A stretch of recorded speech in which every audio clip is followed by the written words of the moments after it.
விஜய் அவருடைய விருது வழங்கும் நிகழ்ச்சி, மாணவர்களுக்கு விருது வழங்கும் நிகழ்ச்சியில இன்னைக்கு அதிரடியா அரசியல் பேச்சு ஆரம்பிச்சிருக்கிறாரு. அதுல அவர் பேசினதுக்குள்ள நிறைய அர்த்தங்கள் இருக்கு. அதை பத்தி தான் இன்னைக்கு நம்ம பார்க்க போறோம்.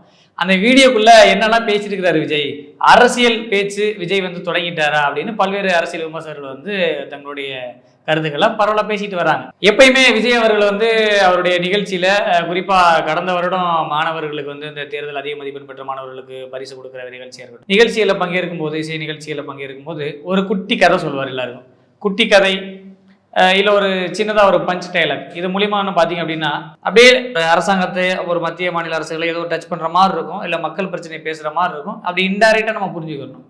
அப்படி இல்லையா, லாஸ்டா நடந்த சம்பவங்களை ஒரு சுட்டி காட்டி ஒரு குட்டி கதை, ஒரு வசனம், இந்த மாதிரி பேசக்கூடியது விஜயோடைய வழக்கம். எல்லாருமே சமீப காலங்களா விஜய் அவர்கள் தமிழக வெற்றி கழகம் ஆரம்பிச்ச உடனே அரசியல் அவருக்கு தெரியுமா, அரசியலை நீடிச்சு நிற்பாரா, அரசியல் களத்துல முழுமையா இறங்குவார் அப்படின்னு பல விமர்சனங்களை வச்சாங்க, பல கேள்விகளையும் வச்சாங்க.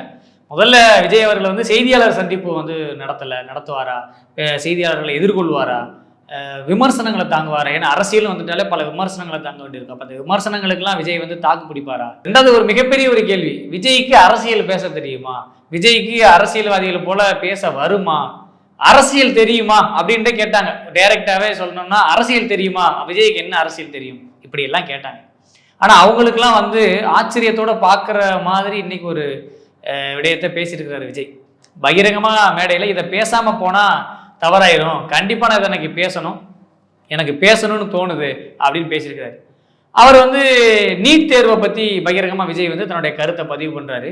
அது ஒரு பக்கம் இருக்கட்டும். இன்னைக்கு ஏன்னா மாணவர்கள் முன்னாடி நீட் தேர்வை பத்தி பேசணுன்றதுக்காக அவர் பேசுறாரு.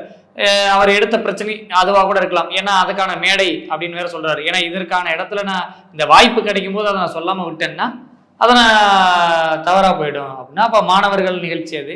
அப்போ மாணவர்கள்ட்ட என்ன பேசணும், இன்னைக்கு உள்ள பிரச்சனைகள், நீட் தேர்வு. அப்போ இந்த நீட் தேர்வை நான் பேசுறேன் அப்படின்னு பேசுறாரு.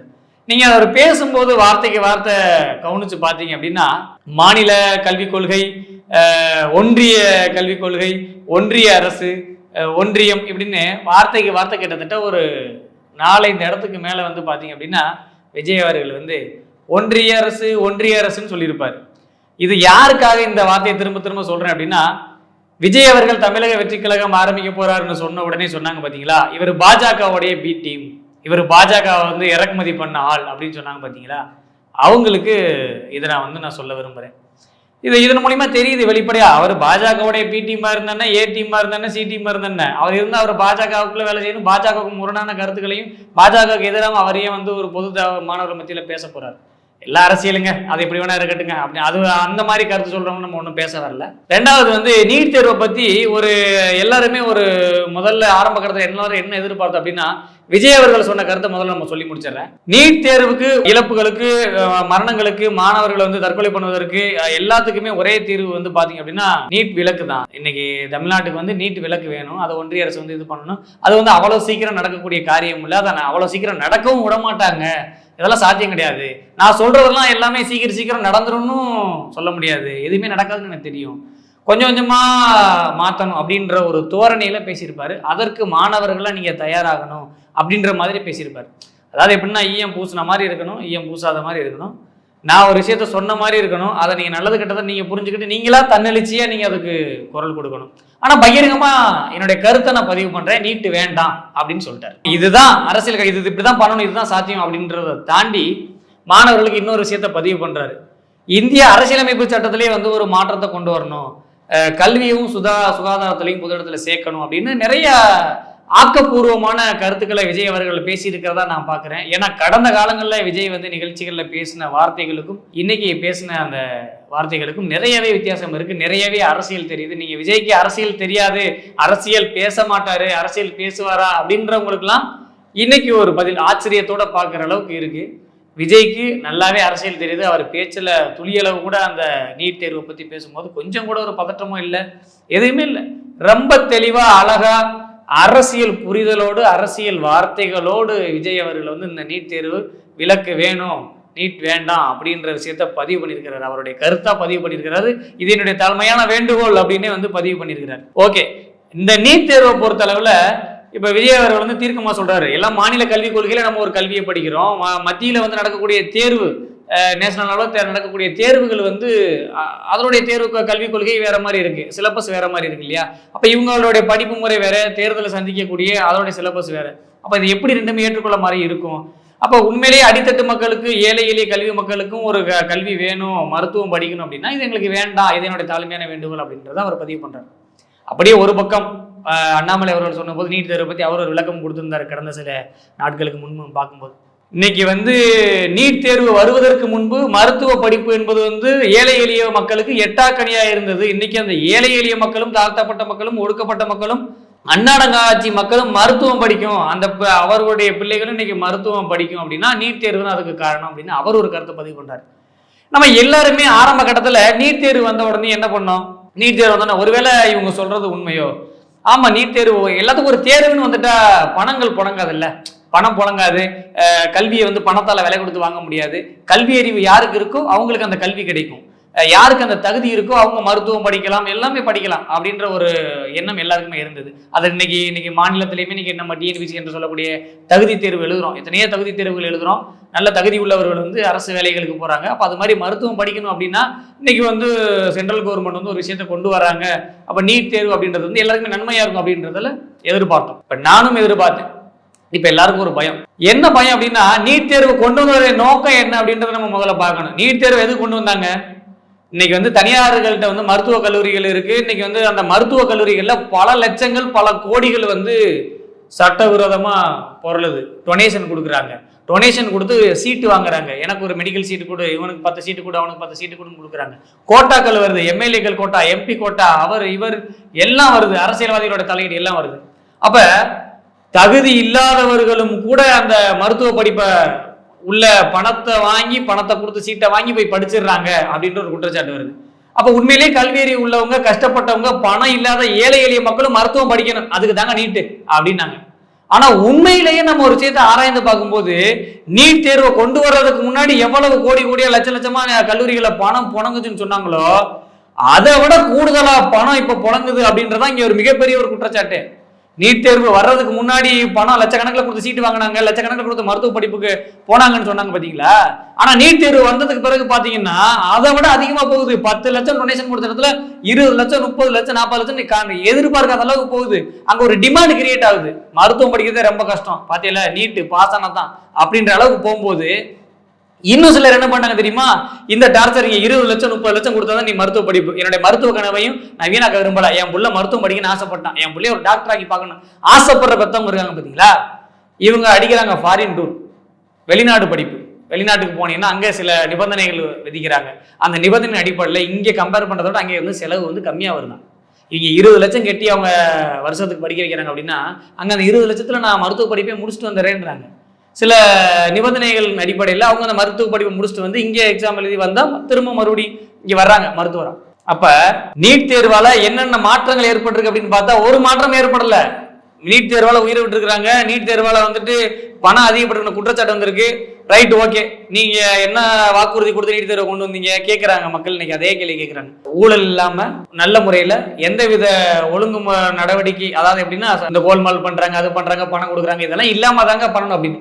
அந்த நீட் தேர்விலேயே முறைகேடு நடந்திருக்கு, குளறுபடி நடந்திருக்கு, நிறுத்தி வச்சு ரிசல்ட் எல்லாம் பண்ணும்போது அப்ப எல்லாருக்கும் ஒரு மிகப்பெரிய ஒரு கேள்விக்குறி. அந்த நீட் தேர்வையே முறைகேடு நடக்கும்போது அப்புறம் என்ன இருக்கு? அப்புறம் எதுக்காக அதை இது பண்ணணும் சொல்லுங்க பார்ப்போம். இப்ப நீட் தேர்வு எழுத போற மாணவர்களை எப்படி செக் பண்றாங்க? இப்ப நீட் தோட கலட்டு, சால் போடாத ட்ரெஸ், இந்த ட்ரெஸ் கூட தான் வரணும், இந்த ஃபார்மல் பேண்ட் தான் வரணும், ஒரு சின்னதா ஒரு பொருள் கூட கொண்டு போக முடியாத அளவுக்கு நீங்க வந்து என்ன சொல்றது, ஒரு நாட்டுக்குள்ள எல்லைக்குள்ள இன்னொரு நாட்டுக்கு உள்ள ஒருத்தரை எப்படி நுழைய விடுவோமோ ஃபுல்லா ஸ்கேன் பண்ணி அது மாதிரி தானே அனுப்புறோம் நீட் தேர்வுக்குள்ள. இப்ப தேர்தல் எழுத போறவங்களுக்கே அவ்வளவு விதிமுறைகளை நீங்க கடுமையா கடைபிடிக்கும் போது தேர்தல் நடத்தக்கூடிய அதிகாரிகளுக்கு எவ்வளவு விதிமுறை நீங்க கடுமையா கடைபிடிக்கணும்னு மக்கள் கேட்பாங்களா, கேட்க மாட்டாங்களா? நீங்க சொல்றீங்கல்ல நீட் தான் எங்களுக்கு எல்லாமே, நீட் வந்து விலக்கு கிடையவே கிடையாது, நீட் தான் வந்து ஏழை எளிய மக்கள் கல்வி கொண்டு போகுதுன்னு. அப்ப அந்த நீட்டை வந்து நீங்க சரியான முறையில, நேர்மையான முறையில, வெளிப்படைத்தன்மையா நடத்த வேண்டியதுக்கு கடமை இருக்கா இல்லையா அப்படின்ற ஒரு கேள்வி எல்லாருக்கும் கேட்கதான் செய்வாங்க. அப்ப நீட் தேர்வை என்னால சரியா நடத்த முடியல, எனக்கு அந்த தகுதி இல்லை அப்படின்னா நீங்க அதை நடத்தக்கூடாது.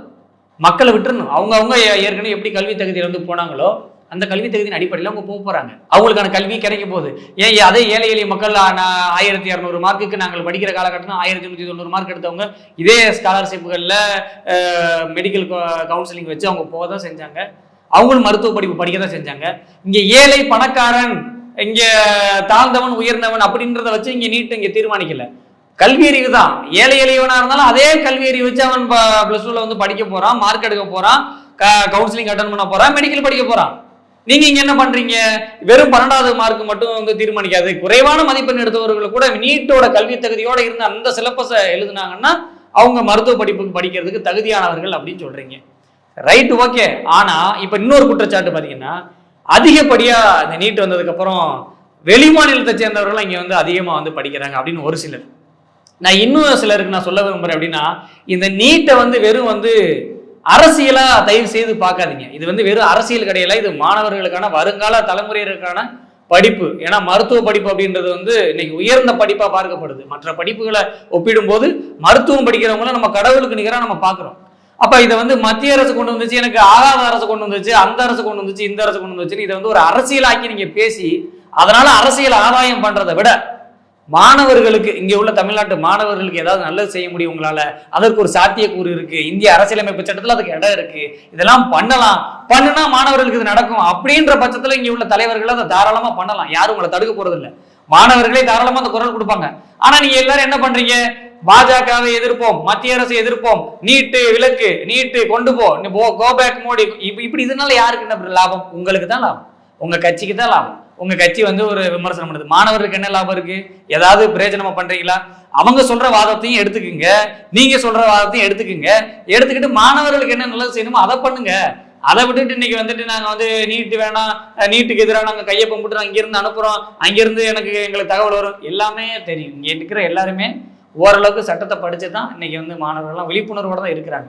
எதை இந்திய அரசியலமைப்பு சட்டத்தில் மாற்ற முடியும், எதை மசோதா கொண்டு வந்து நிறைவேற்ற முடியும், எதை நிராகரிக்க முடியும், எல்லாமே ஓரளவுக்கு அறிவு இருக்கு. நீங்க இன்னும் அந்த காலத்துல மாதிரியே ஏமாத்திக்கிட்டே இருக்கிறீங்க அப்படின்னா மக்கள் கேள்வியை கேட்க தான் செய்வாங்க. இன்னும் எத்தனை காலத்துக்கு தான் ஏமாத்த போறீங்கன்னு கேட்பாங்க. தயவு செய்து இந்த நீட் தேர்வை வச்சு அரசியல் பேசாதீங்க, அரசியல் பண்ணாதீங்க. உங்களால எது முடியுமோ அதை பண்ணுங்க. மக்கள் வந்து இறங்கி களத்துல இறங்கி போராடுவாங்க, மாணவர்கள் களத்துல இறங்கி போராடுவாங்க. எல்லாத்துக்கும் நம்ம போராடுவதற்கும் போராட்டம் நடத்துவதற்கும் இங்க வந்து மக்கள் வந்து குரல் கொடுப்பதற்கும் தமிழ்நாட்டில் உள்ளவர்கள் எப்போதும் சளைத்தவர்கள், அதற்கு வந்து அச்சப்பட்டவர்களும் கிடையவே கிடையாது. ஆனா நீங்க என்னன்னா மாணவருடைய போராட்டத்தையும் மக்கள் போராட்டத்தையும் அரசியலாக்கி அரசியல் ஆதாயம் அடையணும் பாக்குறீங்க பாத்தீங்களா? அந்த அரசியல் ஆதாயம் அடையணும் பார்க்கும்போதுதான் இங்க வந்து ஒரு பிரச்சனை வருது. யார் ஆட்சி காலத்துல வந்தது, என்னோட கட்சிக்கு அதுல வந்தது, ஏன் கட்சிக்காரன் உள்ள இருந்தான், அவன் என்னோட எப்படி பேசினான், இதுதான் இங்க பிரச்சனையே. காலங்காலமா நீங்க இப்படிதான் நீங்க ஒவ்வொரு திட்டத்தை நீங்க வந்து தடை பண்ணி வச்சிருக்கிறீங்க. மக்களுக்கும் மாணவர்களுக்கும் நல்லது நடக்காம நீங்க தடுத்து நிறுத்தி வச்சிருக்கிறீங்க. ஆண்டுகிட்டு இருக்கக்கூடிய கட்சிகளை தான் நான் சொல்றேன். ஆண்டுகிட்டு இருக்கக்கூடிய கட்சியை தான் நாங்க கேள்வி கேட்போம். ஆண்டுகிட்டு இருக்கக்கூடிய கட்சி தான் பொறுப்பு. இன்னைக்கு நாளைக்கு ஒரு விவசாயி செத்தாலும் ஆண்டுகிட்டு இருக்கக்கூடிய கட்சி தான் பொறுப்பு. ஒரு மாணவர் செத்தாலும் ஆண்டுகிட்டு இருக்கக்கூடிய கட்சி தான் பொறுப்பு. நீங்க உடனே அவங்க ஆடுறாங்க இவங்க ஆடுறாங்க அப்படின்னா அப்ப இதுக்கு முன்னாடி நீங்க இங்க இருக்கும்போது என்ன பண்ணீன்னு கேட்பாங்க. அதனால விஜய் அவர்கள் சொன்ன கருத்துல நான் வந்து உடன்படுறேன். நான் வந்து நீட்டு வந்து ஆரம்பத்துல வந்து எல்லாரும் வந்தா நல்லது அப்படின்னு நினைச்சதெல்லாம் உண்மைதான். ஏன்னா ஏழை எளிய மக்களுக்கு எல்லாம் கல்வி கிடைக்க போகுதுன்னு சொல்லிதான் நீட்டை கொண்டு வந்தீங்க. அதனால நாங்க ஆதரிச்சோம். ஆனா இப்ப நீட் எங்களுக்கு வேண்டாம், நீட்டு வந்து தேவையில்லை, இந்த நீட்டால நீங்க பல குளறுபடிகள் பண்ணி நீங்க வந்து உண்மையிலேயே உங்களுடைய நோக்கம் ஏழை எளிய மக்களுக்கு கொண்டு வர மாதிரி தெரியல. ஏன்னா அப்படி இருந்திருந்தா அந்த தேர்தலை பக்கா விதிமுறைகளும் நடத்தியிருப்பீங்க.